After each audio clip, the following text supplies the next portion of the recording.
Welcome everyone. This is Jacqueline Jax, and I am so excited to be here as I welcome you to spring. It is so wanted these days, isn't it? I mean, as we welcome the arrival of spring, the world around us just bursts into color. Now, where I am, the color's happening inside rather than outside because it's still cold, but we are right around the corner, so let's get started painting because we need that inspiration.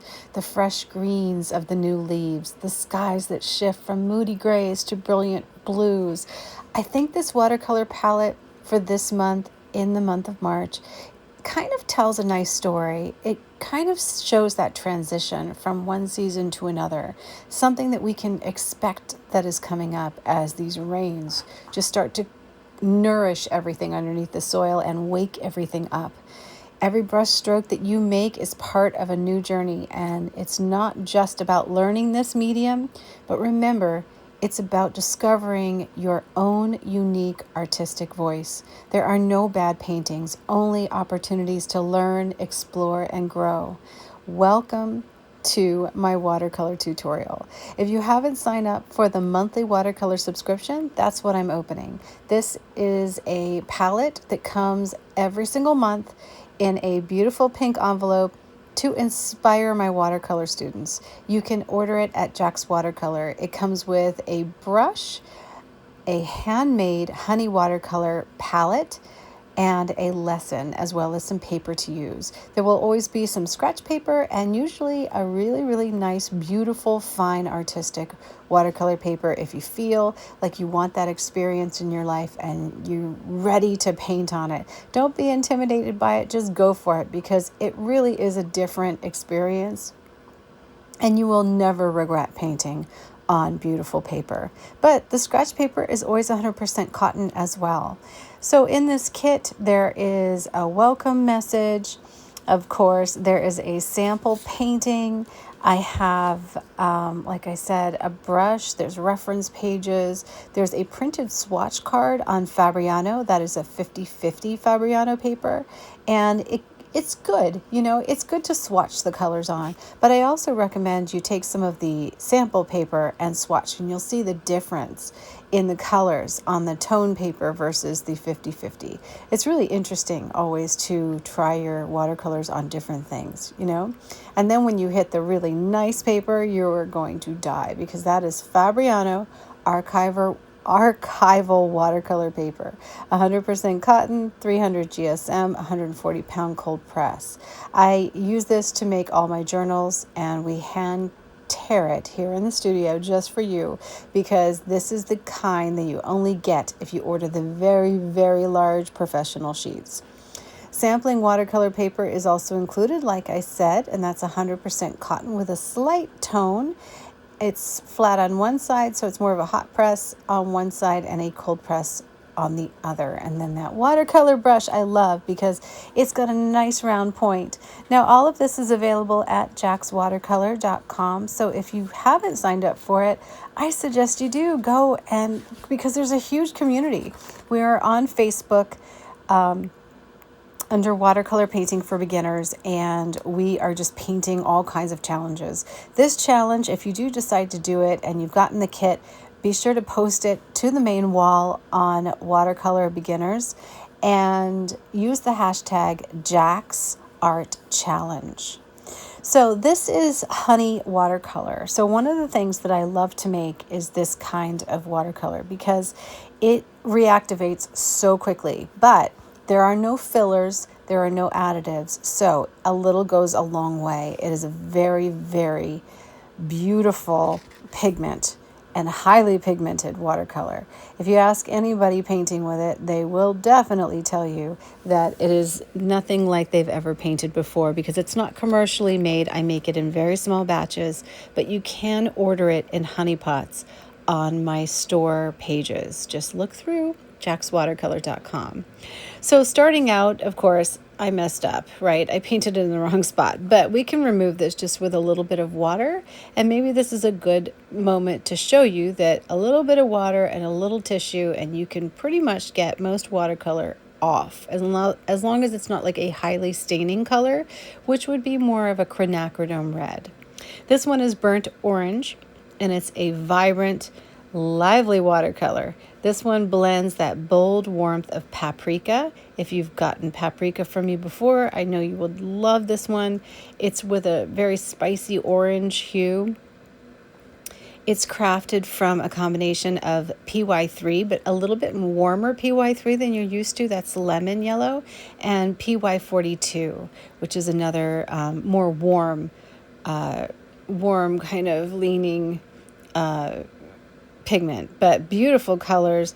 The colors offer a very rich, energizing tone and something that is just so special.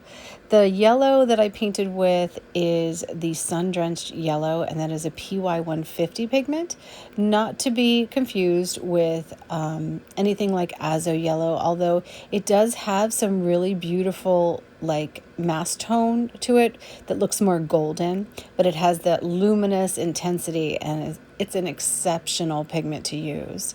The green is called pickle green, and it's a beautiful nuance watercolor crafted from a finely milled blend of PB72, PY1, and PY3. It's got a lot of granulation. I think you'll really enjoy it for your greens and for mixing. It's a very rich watercolor, but it's got a very balanced tone. Kind of sounds like a wine, doesn't it? The next one is Botanical Turquoise. I love this color. It's really pretty. A striking, vibrant watercolor made from special phthalo pigments. So it is staining. It delivers a bold and colorful splash of brilliance. So if you want to add this, this is going to really give you some amped up color in turquoise, but it's one of my very favorite turquoise colors.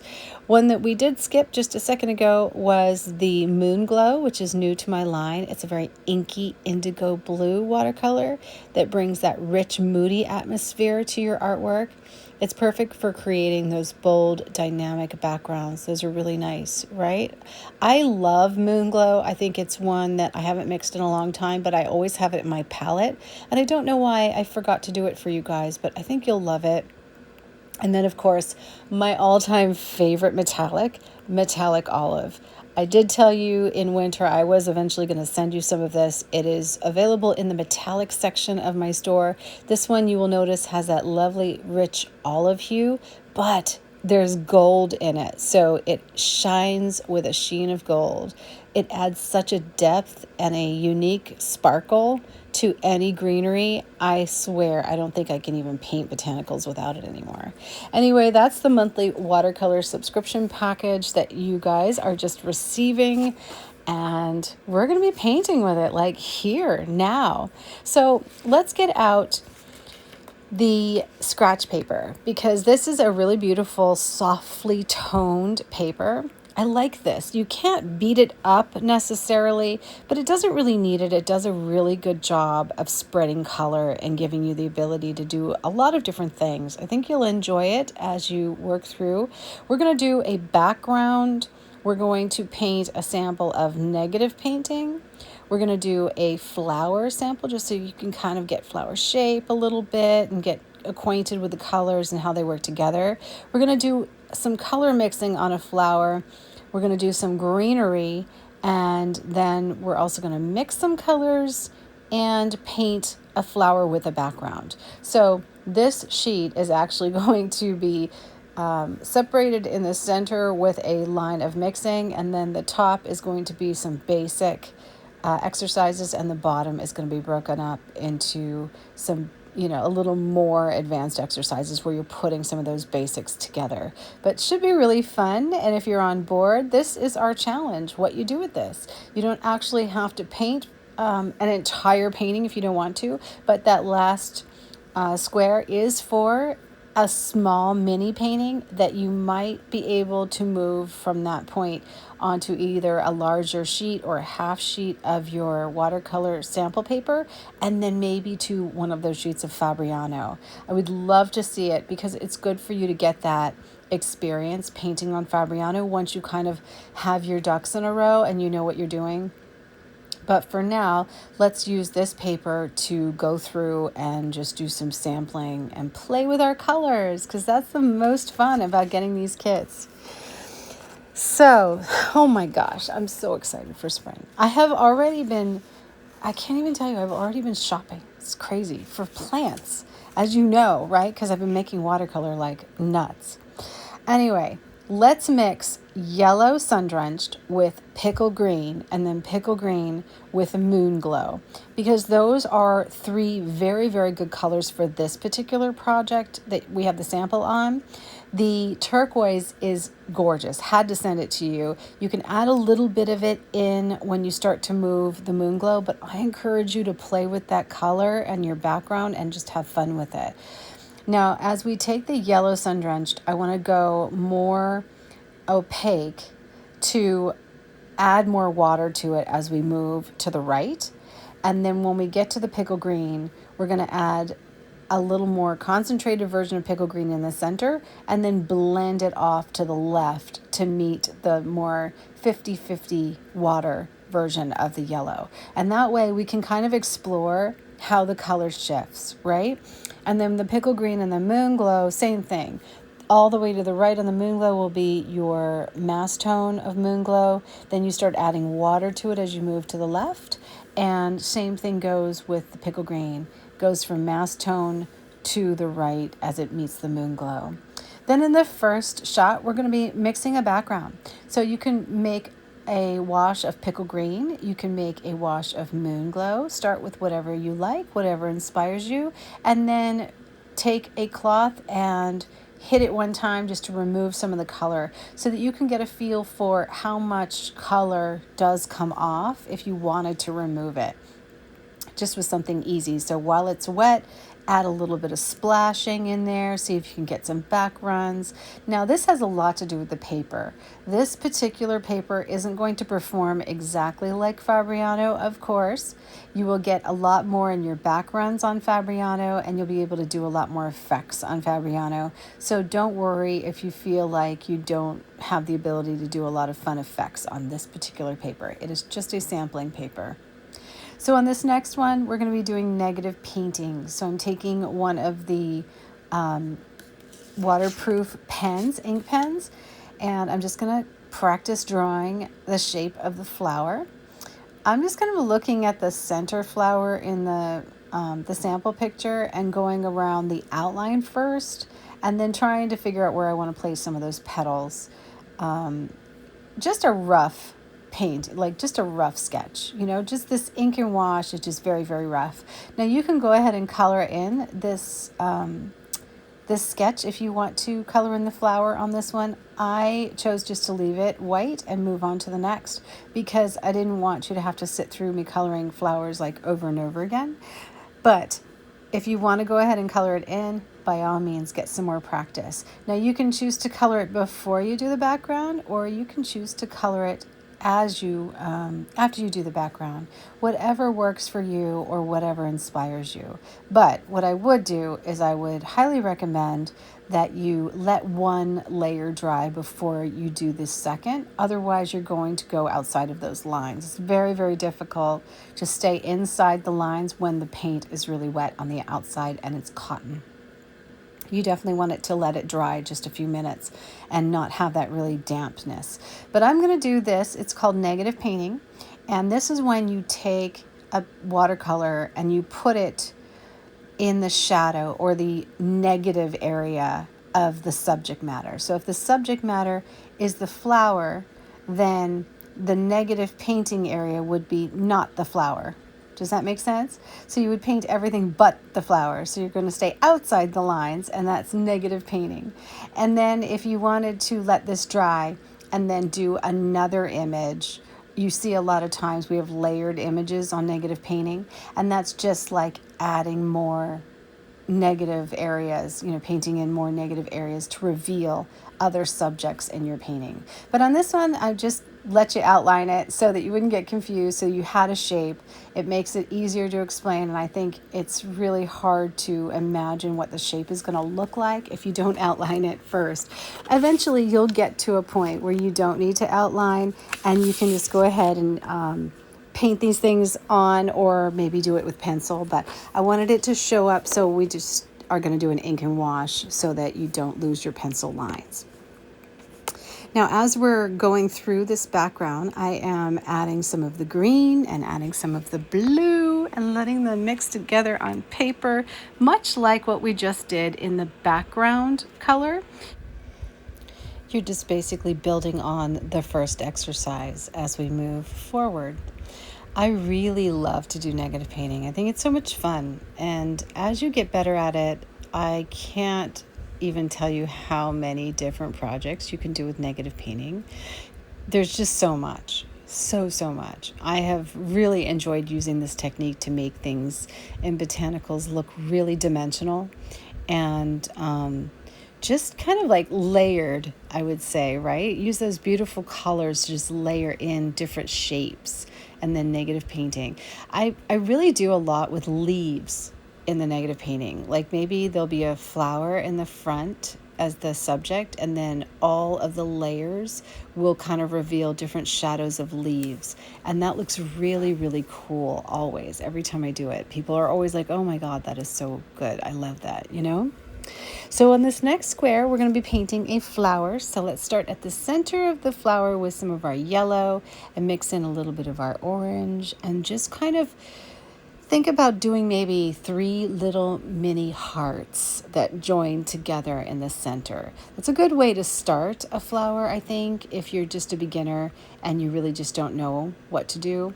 I'm laying down the color just by pressing my brush down. So from the point to the barrel, and then just kind of working it in and then taking a little water and splashing that in and letting it even like some of the watercolor brush pulling out some color is always something that I do. I like that because if you're working on a small area, a lot of times it will fill the entire brushstroke with so much color. And I like the look of things to be a little more uneven. So sometimes I will use the brush and a little water just to remove out a little bit of the color. So now I'm just giving the flower a little bit of a base. We don't have a lot of room, so we don't have to go too crazy. We're just kind of doing a little bit as we go here. And next, I'm going to be using some of the green as a very light wash shadow color. So I have mixed a bit of my blue with a little bit of my yellow, and that has given me a little bit of green. That is really, really pretty green. So this is just a good mixing lesson for you, a little bit of flower painting and a little bit of shadowing. So now I want you to take a very, very washed out version of the moon glow, and I want you to try and paint the shadows of your flower. Now I know this is going to be a little difficult, but you do have a guide, right, in the first printed image, and you also just drew a flower in the negative painting image. So perhaps you can kind of imagine where those petals would be and paint a very, very light wash where the shadow of the petals is. So that way we would be leaving areas of white, you know? Now when this dries, I know it looks dark, but when this dries, it's going to dry with a big dry shift on this paper. And this is something I want you to make note of too as you go through, is sometimes depending on the watercolor, you want to paint it just slightly more color than you're expecting it to be later. Now the outline of my flower, don't be too crazy with yourself. You're just practicing. Just be calm and just enjoy the brushstroke. Just enjoy learning about doing a very, very light wash as a way to pen in some of your shape. And think about the flower from the center out. You know, what position is the flower in? You know what I mean? It's slightly tilted, right? It's slightly on its side. So we don't want to paint every single flower just looking right down into it. We like to have the flower in different shifts in different ways. So this one is a little bit more like the lower version of my sample. So first I drew the center flower, and now this is the lower right flower is what I'm looking at as I'm painting this one.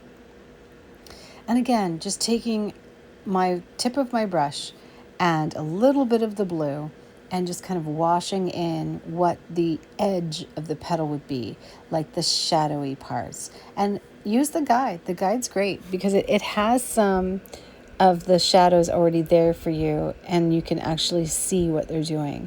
Now remember, this is a very, very advanced sampling, and we're kind of making it very simple by just taking apart the different parts.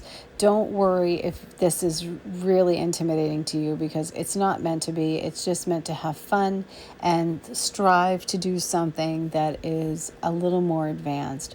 But I've stripped it down in these lessons, and this is all you need to do, is just these 6 little tiny paintings, so that I can see your progress and so that you can learn a little bit about some of these watercolor techniques that you might not have a lot of practice with. Again, when you're doing your flower, don't worry if your flower doesn't look perfect. Don't worry if it doesn't look like mine. Everybody's is going to look different. You don't actually have to sample the exact flower that's there if you want to change the way the perspective looks, or you want to add a little more orange or even a little less white. That is entirely up to you. You use these beautiful colors any way you want to, because it's your personal moment, and this is the time that you take for yourself. I have received so many letters from women since I started this watercolor monthly subscription, just thanking me for inspiring them. Do you know that some people actually take these watercolor subscriptions into their treatments with them when they are trying to get well? And it is amazing because it's such a lovely distraction. It's such a lovely bit of peace that you can give yourself. And I'm so blessed that that is happening. It's wonderful to hear it. It's wonderful that these watercolors are coming into your homes and they're visiting with you and giving you that moment, that moment of excitement and inspiration and creativity. That is such a gift. It really is. That this is what drives me to keep creating them, because I truly need that in my life all the time. And I do a lot of little things for myself that bring me that excitement every single day. And I know what it's like to not have it. And I especially know what it's like when you find it and you can get it. And that's why this monthly subscription is really important. And that's why we keep doing it. We're in it together, right? And it's fun to be able to share it with the community too. It's grown. It's like over 150,000 people. It's crazy how many people are in that group. Thankfully, not everybody is signed up for the monthly subscription, because I could never handle that many of them. All right, so on this flower, just mix some of the colors, mix your own green, use the pickle green as well, add some of maybe the turquoise to it, and just play with your colors, have fun. Okay, let's move on to the next one, shall we? So this next one, we're going to take the background negative painting and the flower, and we're going to put them both together in a painting. And this is kind of fun because you've practiced 2 flowers already, and the background should be easy peasy. Now, on this one, I want to encourage you. I'm painting the flower first. I always like to start with the center of the flower first. And then from there, I save a lot of white and I start to put in the shadows so that I know where the edges of the flowers are without having to pencil them in. But you can pencil it in if you need to, because, I can see the flower in my head, but that's not expected of you right now. You don't have to be at that level where you can see the flower in your head. This comes after many, many years of just doing this over and over again. So don't worry if that's not coming to you, if those shapes of those petals aren't there. Just go ahead and take a pencil and lightly pencil it in, or you can even ink it in if that's what you like we did in the previous exercise. That works. Do what you do best, and don't let the technique get in your way. Don't let the materials get in your way, or the lack of anything get in the way. And most of all, allow yourself the freedom to create without fear. Each painting, whether it turns out as expected or not, is a step forward. I'm so excited to see that step forward, and I'm so excited to see what the season brings to you, because that's the most important here. It's that time that you can experiment with the new techniques, play with the light and the shadows, and most importantly, just allow yourself to sink into this moment, because this is so needed in life. This is what will relieve your stress, and this is what will make you well, and will give you that breathe, that feeling to breathe. Every morning I get up and I do yoga. We have a yoga studio where I live. And so it's really important, because even though I walk my dogs, I'm very active and I'm always doing things. Do you know, sometimes I literally will move a muscle and I'll be like, oh my gosh, I don't think I've moved that muscle in like a decade. It actually hurts to use it. So the yoga is kind of like my whole body being able to breathe. And watercolor is much like that. It's like you have to give yourself these moments where you pluck yourself out of life and out of all of the chaos and what's going on around you, and you just give yourself that moment. That body needs that time to decompress, and it just needs that time to just relax into you and just breathe, to feel your breath. Watercolor does that for me as well as the yoga does. I don't know about you, but I have to have both for sure in my life. So once I have some of the inner color laid down, and I want you to notice that I left lines. Do you see the lines that I left? Those are just, I call them style lines, but they're just lines to mark the difference in the petals, so that I didn't have to stop painting and wait for every petal to dry before I could put the next petal in. It's just something I usually do when I'm kind of painting or instructing, so that we're not waiting on one petal before I put it in. Otherwise, if without that little line separating, and I think it looks kind of cool, it would look like one continual bit of color, and then you would know which where the petal started and stopped. And I feel like, overall as an artist, I think it's actually pretty nice looking in a painting. I like it in a painting. There's something about it that just looks fresh and kind of sharp, and the eye picks it up very well. I think it actually might pick it up even better than just a shadow. Like if I let the petal dry and then did a shadow or a line, I would do this more often actually in paintings. So as I'm going through, remember our negative painting, how we just kind of use the tip of our brush to put some water there. I always make a very, very light wash of colored water, so that I can see where the water is. Otherwise, I wouldn't be able to see it. And then while it's still wet, because it takes a little bit to dry, you can go back and you can add as many colors to that as you want.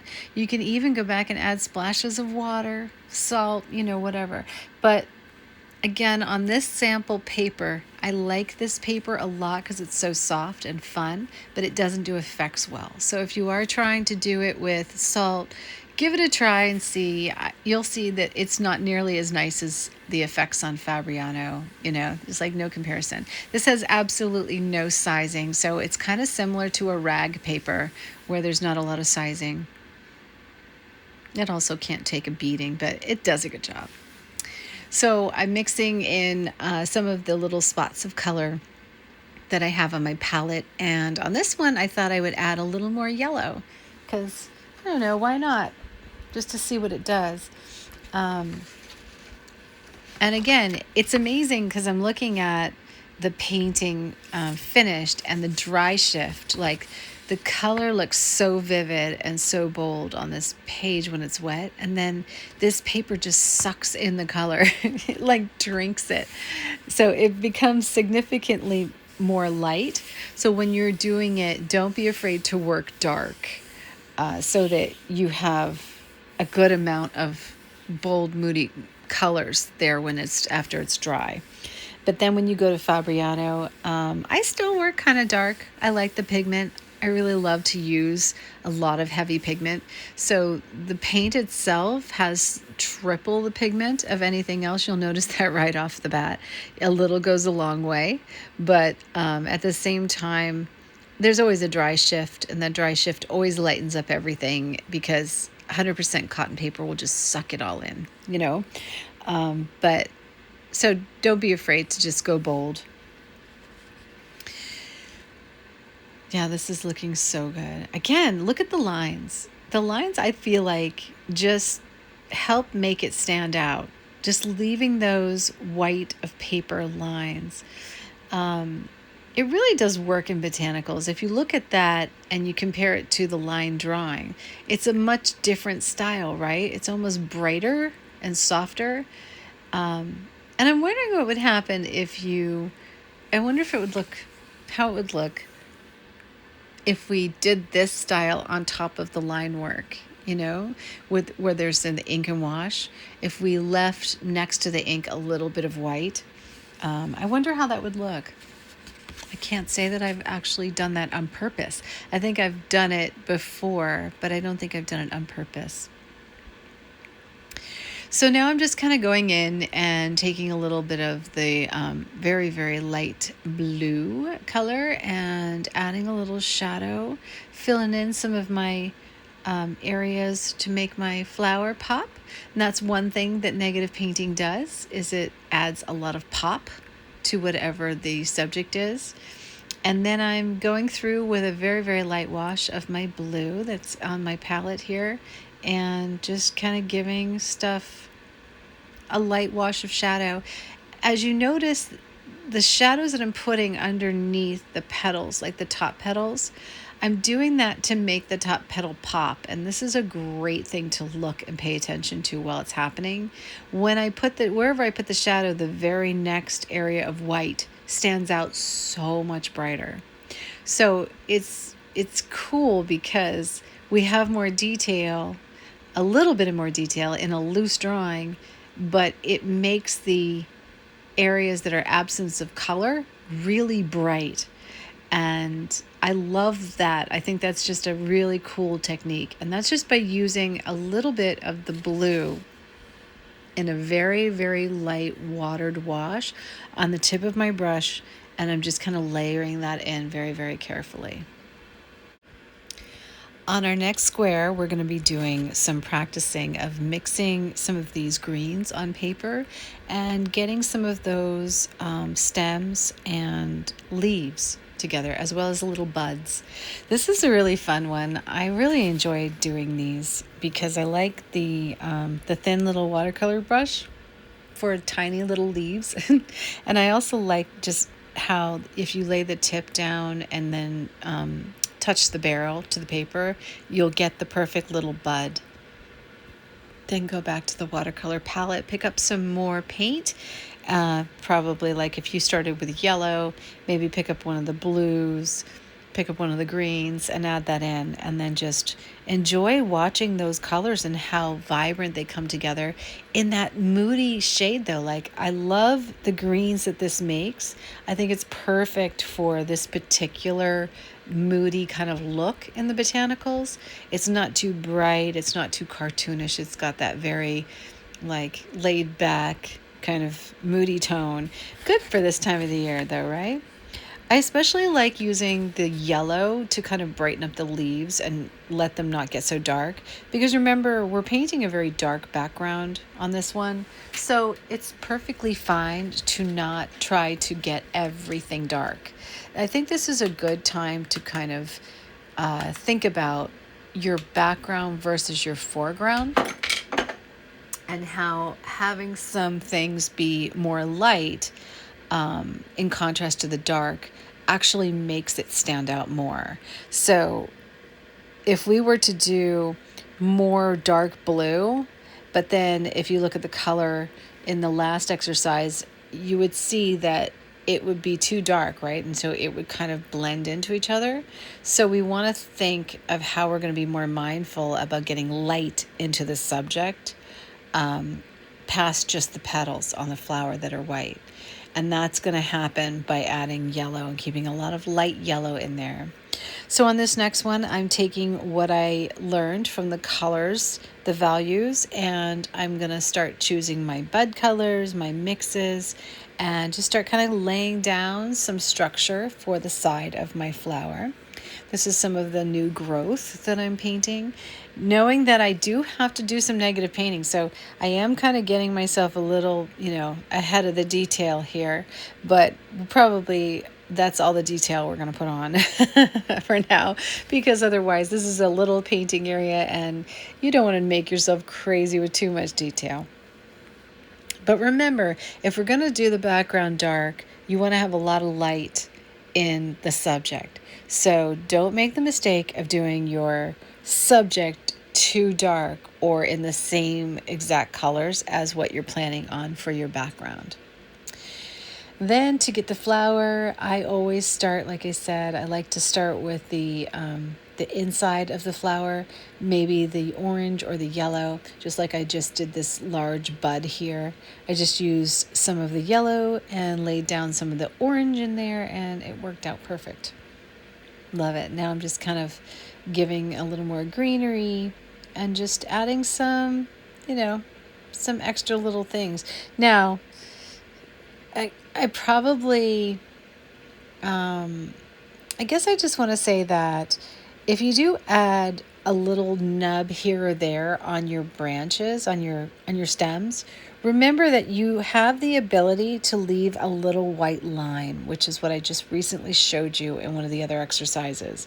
So just to get ahead of it, these areas where I'm doing a little more detail on the stem, I'm doing them knowing that I can leave a thin white line in between the darkness of this stem and where my background starts.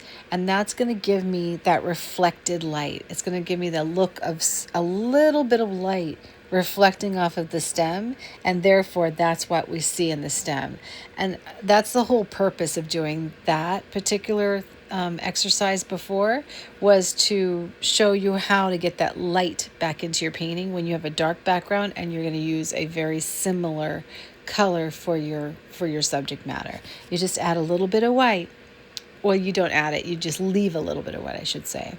So starting up in the upper right, I'm just painting in some of those flowers, petals really quickly, thinking about moving from the center out to the outer portion of the petal.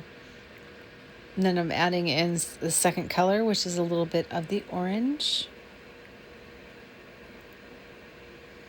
Little dab here, a little dab there.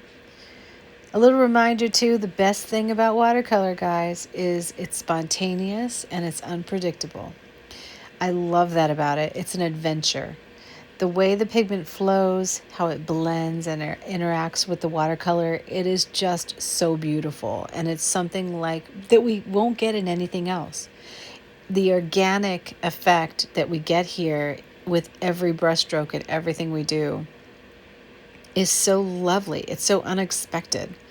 It's a medium that nobody can replicate, and what you're painting right now is just yours.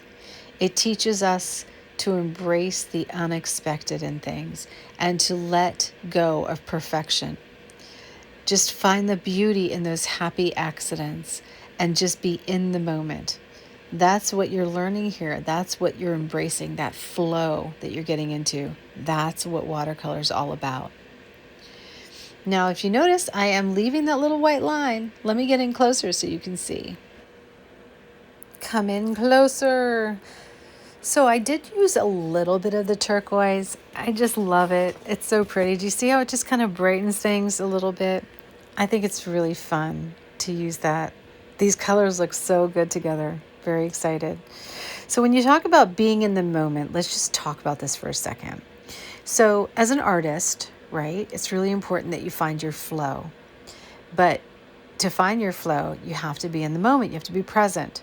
So whether you're in a watercolor painting session or you're just existing in life, you know it comes down to similar things, right? Between the watercolor and also just getting by in life. It comes down to being present. It comes down to trusting the process. And it comes down to letting go at some point. Because you have to let go to trust the process. So when you're painting, there are a few ways that you can tap into that creative state where the time just seems to disappear and the inspiration just flows so effortlessly. One of those ways is to let go of the need for perfection. And I can't enforce this any more than I already do. You want to start without an expectation. Just approach your painting with curiosity rather than pressure. And that will really help you. So, like, for instance, when you're starting that new watercolor journal, hint, hint, just approach it with curiosity. What's the paper like? What do my colors look like on the paper? Don't approach it with anything else past that, and you will be off to the races. The other thing you want to do is you want to focus on the process, but not the outcome.